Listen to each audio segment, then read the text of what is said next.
एक गहरी हरी घास के मैदान में एक खुशहाल भूरी गाय और एक खेलते हुए सफेद बकरी खड़ी हैं, जैसे कि दोनों की दोस्ती के अनमोल पल हैं।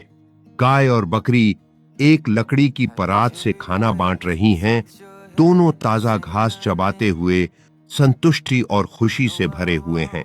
गाय और बकरी एक छोटे से तालाब में खेल रही हैं, जबकि वे एक दूसरे का पीछा करते हुए खुशी से पानी छींटे रहते हैं।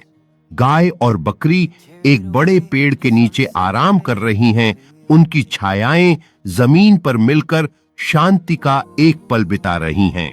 गाय और बकरी एक रंग बिरंगे फूलों के बाग में घूम रही हैं, जहां वे खिलते फूलों की खुशबू ले रही हैं और एक दूसरे को खेल खेल में धक्का दे रही हैं।